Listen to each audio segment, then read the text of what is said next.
WhatsApp ಇವತ್ತು ಎಷ್ಟೊಂದು ಜನಪ್ರಿಯತೆ ಗಳಿಸಿದೆ ಅಂದರೆ ಹಲವರ ದಿನ ವಾಟ್ಸಪ್ ಮೂಲಕವೇ ಆರಂಭವಾಗಿ ವಾಟ್ಸಪ್ ಮೂಲಕವೇ ಕೊನೆಯಾಗುತ್ತೆ. ಆದರೆ ವಾಟ್ಸಪ್ ಅನ್ನು ಮತ್ತು ಅದರಲ್ಲಿನ ಫೀಚರ್ಗಳನ್ನು ಸದ್ಬಳಕೆ ಮಾಡಿಕೊಳ್ಳುವ ಬದಲು ಒಂದಷ್ಟು ಮಂದಿ ದುರುಪಯೋಗ ಪಡಿಸಿಕೊಳ್ಳುತ್ತಿದ್ದಾರೆ. ಅದರಿಂದಾಗಿ ಜನರಿಗೆ ತೊಂದರೆಯಾಗ್ತಿದೆ. ವಾಟ್ಸಪ್ನ ಮೂಲ ಉದ್ದೇಶಕ್ಕೆ ಧಕ್ಕೆಯಾಗುತ್ತಿದೆ. ಅಂತಹ ಸಂದರ್ಭದಲ್ಲಿ ವಾಟ್ಸಪ್ ವಿವಿಧ ಅಪ್ಡೇಟ್ ನೀಡುವ ಮೂಲಕ ಜನರಿಗೆ ಉತ್ತಮ ಬಳಕೆಯ ಅನುಭವ ನೀಡುತ್ತಿದೆ. ಜೊತೆಗೆ ಭದ್ರತೆ ಮತ್ತು ಖಾಸಗಿತನದ ರಕ್ಷಣೆಗೆ ಮುಂದಾಗುತ್ತಿದೆ.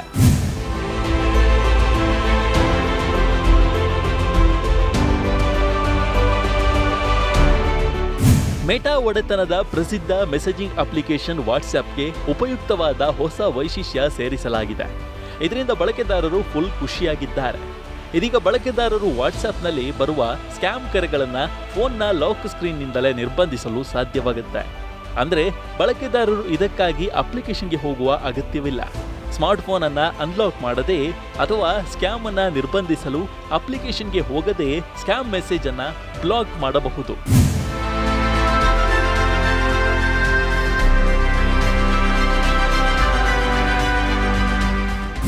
ಇತ್ತೀಚಿನ ದಿನಗಳಲ್ಲಿ ವಾಟ್ಸ್ಆಪ್ನಲ್ಲಿ ಕೂಡ ಬಳಕೆದಾರರು ಸ್ಕ್ಯಾಮ್ ಸಂದೇಶಗಳು ಅಥವಾ ಕರೆಗಳಿಂದ ತೊಂದರೆಗೊಳಗಾಗುವುದು ಸಾಮಾನ್ಯವಾಗಿ ಕಂಡುಬರುತ್ತೆ.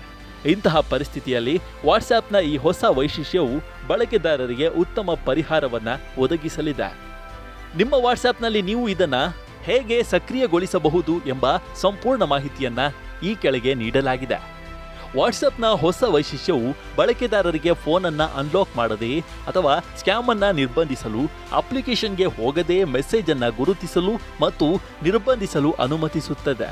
ಲಾಕ್ ಸ್ಕ್ರೀನ್ನಲ್ಲಿ ಸ್ಕ್ಯಾಮ್ ಸಂದೇಶದ ನೋಟಿಫಿಕೇಶನ್ ಕಾಣಿಸಿಕೊಂಡಾಗ ಬಳಕೆದಾರರು ಆ ಮೆಸೇಜ್ ಮೇಲೆ ದೀರ್ಘಕಾಲ ಒತ್ತಿ ಹಿಡಿಯಬೇಕು. ಆಗ ವಿವಿಧ ಆಯ್ಕೆಗಳನ್ನು ಕಾಣಿಸಿಕೊಳ್ಳುತ್ತದೆ. ಬ್ಲಾಕ್ ದಿ ಸೆಂಡರ್ ಇನ್ಸ್ಟಂಟ್ಲಿ ಆಯ್ಕೆ ಇವುಗಳಲ್ಲಿ ಒಂದಾಗಿದೆ. ಇದನ್ನು ಆಯ್ಕೆ ಮಾಡಿದ ನಂತರ ರಿಪೋರ್ಟ್ ಮಾಡಬಹುದಾದ ಮತ್ತೊಂದು ಪ್ರಾಂಪ್ಟ್ ಅನ್ನು ತೋರಿಸುತ್ತದೆ.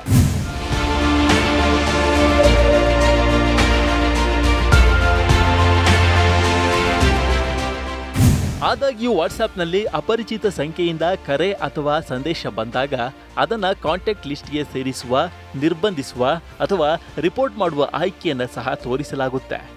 ನೀವು ಈ ಕಾಂಟ್ಯಾಕ್ಟ್ ಅನ್ನು ಬ್ಲಾಕ್ ಮಾಡಲು ಬಯಸಿದರೆ ಈ ಹಂತಗಳನ್ನು ಅನುಸರಿಸಿ. ಸೆಟ್ಟಿಂಗ್ಗಳು, ಪ್ರೈವಸಿ, ಬ್ಲಾಕ್ಡ್ ಕಾಂಟ್ಯಾಕ್ಟ್, ಆ್ಯಡ್ಗೆ ಹೋಗಿ ಅಲ್ಲಿ ನೀವು ಬ್ಲಾಕ್ ಮಾಡಲು ಬಯಸುವ ಕಾಂಟ್ಯಾಕ್ಟ್ ಅನ್ನು ಹುಡುಕಿ ಆಯ್ಕೆ ಮಾಡಿ. ಹೀಗೆ ಮಾಡುವ ಮೂಲಕ ಅಪರಿಚಿತ ಸಂಖ್ಯೆಗಳಿಂದ ಬರುವ ಸ್ಕ್ಯಾಮ್ ಕರೆ ಮತ್ತು ಸಂದೇಶವನ್ನು ಸುಲಭದಲ್ಲಿ ನಿಯಂತ್ರಿಸಬಹುದು. ಜೊತೆಗೆ ವಾಟ್ಸ್ಆಪ್ ಸದಾ ಅಪ್ಡೇಟ್ ಮಾಡೋದನ್ನು ಮರೆಯಬೇಡಿ.